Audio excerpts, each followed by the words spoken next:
আসসালামু আলাইকুম, কি অবস্থা সবার? এইটা হলো Redmi Note 13। যখন এটা আসছিল প্রায় 10 দিন পরে আমি এটা রিভিউ করি এন্ড আপনারা সেটাকে অনেক পছন্দ করেছেন এন্ড অনেকেই বলেছেন ভাই একটা লং টার্ম রিভিউ কিন্তু আমাদেরকে দিয়েন। সো এই ফোনটা এখন আমার কাছে প্রায় 2 মাস ধরে আছে এন্ড আমি চিন্তা করলাম তাহলে কেন না আপনাদেরকে একটা এক্সপিরিয়েন্স শেয়ার করা যাক যে 2 মাস ধরে এই ফোনটা আমার কাছে কেমন চলছে। কেননা 2 মাসে বেশ কিছু আপডেটও কিন্তু এটাতে এসেছে আর এই 2 মাসে আপনারাও ফোনটা ইউজ করেছেন আর আপনারাও আমার ওই ভিডিওর কমেন্ট সেকশনে আপনাদের বক্তব্য জানিয়েছেন। তো সেইগুলোর অ্যান্সার তো আজকে করবই, তার সাথে আমি আমার নিজের এক্সপিরিয়েন্সও শেয়ার করব আজকের এই ভিডিওতে। তো হ্যালো গাইস, কেমন আছেন সবাই?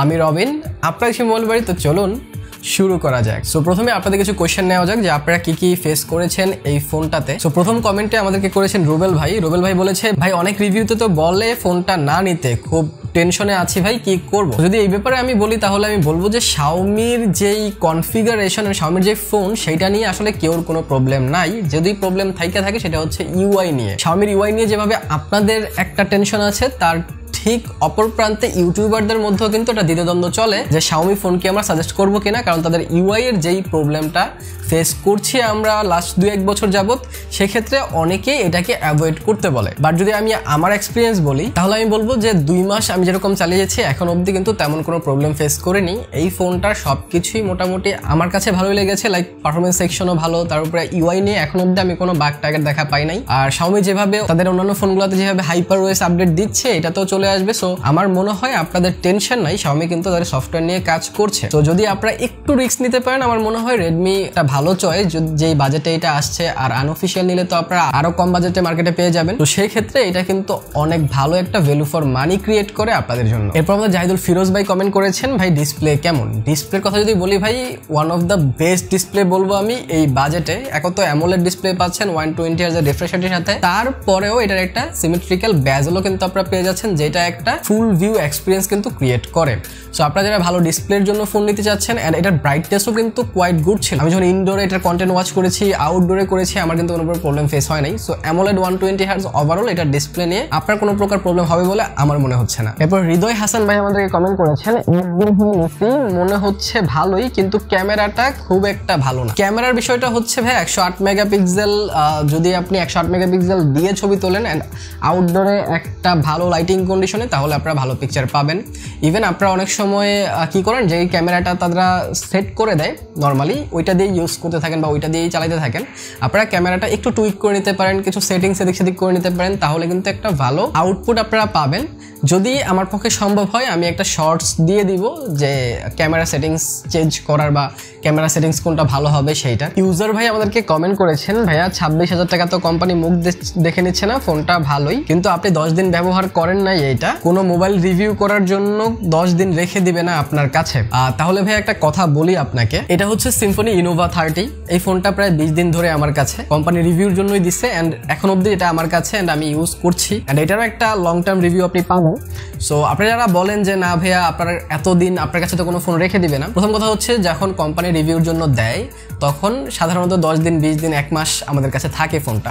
আর যেই ফোনগুলো কোম্পানি দেয় না সেই ফোনগুলো কোত্থেকে আসে, সেটা আসে আমার শোরুম থেকে। আমার নিজের শোরুম আছে, আমি হয়তো ভিডিওতে বলি না, কারণ আমি যখন আমার শোরুমের কথা বলবো, শোরুম প্রমোশন করবো, তখন আপনারা অনেকেই চিন্তা করতে পারেন যে আমি পার্সিয়ালিটি করছি, ফোন সেল করার জন্য ফোনের সম্পর্কে ভালো খারাপ বলছি, এই জন্য আমি কিন্তু আমার শোরুমও প্রমোট করি না। সো আমার মনে হয় যারা আমার ভিডিও দেখে তারা বুঝে যে আমি কতটা অনেস্ট রিভিউ করার চেষ্টা করি এন্ড আমি এতটুকু কথা দিতে পারি যে আমি আপনাদের সাথে অবশ্যই অনেস্ট। যে জিনিসটা আমার কাছে ভালো লাগে আমি বলে দিই, জিনিসটা আমার কাছে খারাপ লাগে আমি কিন্তু সেটাও বলে দিই এন্ড আমার এক্সপিরিয়েন্স আপনাদের সাথে শেয়ার করি। একটা ফোন এতদিন ইউজ করি, একটা ফোনের কোনো খারাপ দিক ভালো দিক পাইলে সেটা আমি নোট করে রাখি শুধুমাত্র আপনাদের জানানোর জন্য। সো আই হোপ যে আপনি আপনার অ্যান্সারটা পেয়েছেন। এরপর আপনি রাজুমি আমাদেরকে কমেন্ট করেছেন, Redmi Note 12 নিব নাকি Note 13 নিব, প্লিজ অ্যান্সার মি। Note 12 আর Note 13 এই দুটোর মধ্যে অনেক সহজ পিক করা, কারণ Note 12 1 বছর আগের ফোন। Note 12 যেই কনফিগারেশন সেইটার চেয়ে 13 এর কনফিগারেশন বেটার এন্ড 13 এর যে পারফরমেন্স সেটাও কিন্তু আমি ভালো পেয়েছি।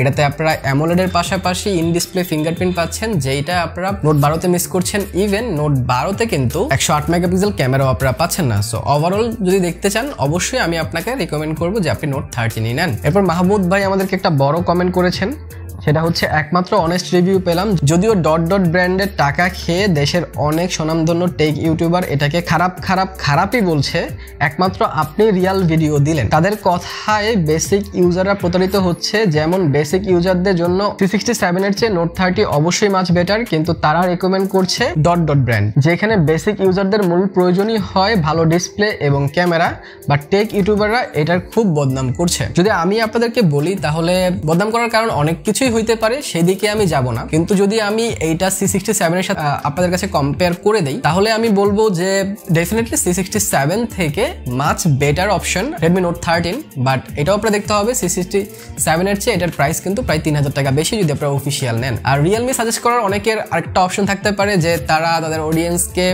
কোনো ইউআই জনিত প্রবলেমে পড়তে দিতে চায় না, তারা রিয়েলমি এই জন্য সাপোর্ট করে কারণ রিয়েলমির ইউআইতে এখন অব্দি কোনো প্রবলেম কিন্তু নাই, তো এটাও একটা সেফ জোনে থাকার বিষয় হইতে পারে। বাট ডেফিনেটলি যদি আপনারা বেটার অপশন খোঁজেন, Note 13 ইজ বেস্ট যদি এই বাজেটে কম্পেয়ার করেন। আরেকটা ইউজার ভাই আমাদেরকে কমেন্ট করেছেন, Redmi Note 13 ফোনটা নিয়েছি 2 দিন থেকে ব্যবহার করতেছি, কিন্তু মাঝে মাঝে ডিসপ্লের 2 সাইড থেকে আলোর ঝলকানি আসে, এটা কি কোনো সমস্যা? এইটা নিয়ে শুধু আপনি না ভাই, অনেক কাস্টমারও আমাদের কাছে আসে যে ভাই 2 সাইড থেকে নীল রঙের বাতি জ্বলে, লাল রঙের বাতি জ্বলে, ভাই সমস্যাটা কোন জায়গায়?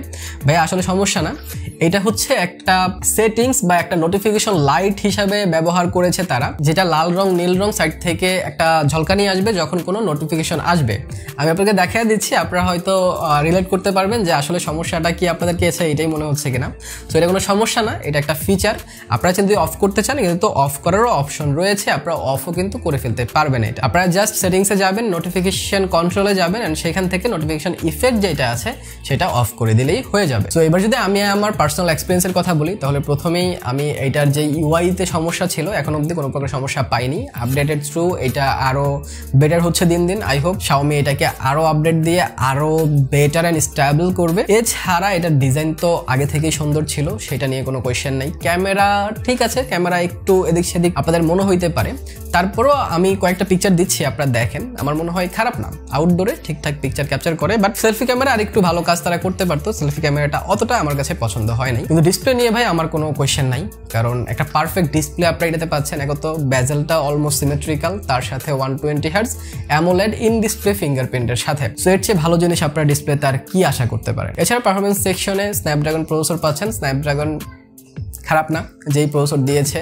আর বর্তমানে কোম্পানিগুলো এই ধরনের প্রসেসরই দিচ্ছে এই বাজেটে। সো সেখানেও আমরা কিন্তু কোনো প্রকার প্রবলেম খুঁজে পাইনি, বা এতদিন ইউজে আমি কিন্তু কোনো প্রবলেম খুঁজে পাইনি। ইভেন আমি এটাতে অনেক গেম টেম খেলি, আপনারা সবাই জানেন আমি একজন নুব গেমার, বাট আমি গেম টেম খেলি। সো সেটাও আমার কাছে কিন্তু খারাপ লাগেনি, গেম টেমও আমার কাছে ভালো লেগেছে এটাতে খেলে। আর গরমের যে বিষয়টা, গরম হালকা হবে, সেটা আপনাদের অবশ্যই মেনে নিতে হবে। যদি আপনারা একটা লং গেমিং সেশন করেন, আপনাদের পিছন সেটটা কিন্তু ভালো গরম হবে। ক্যামেরার এই সাইডটা নিচে তো গরম হয় না, বাট ক্যামেরার এই সাইডটা যেখানে ব্যাটারি কানেক্টর এন্ড প্রসেসরটা থাকে, মাদারবোর্ডের যে জায়গাটা, সেইটা একটু মোটামুটি গরম হচ্ছিল। এছাড়া তো আপনাদের বাজেট হয় একটু কম, আর আপনারা যদি চান রেডমির যে 13C আছে 15,000 টাকার মধ্যে, সেইটা কিন্তু একটা বেস্ট ফোন, অ্যান্ড সেইটার একটা water dust and drop test আমি করেছি।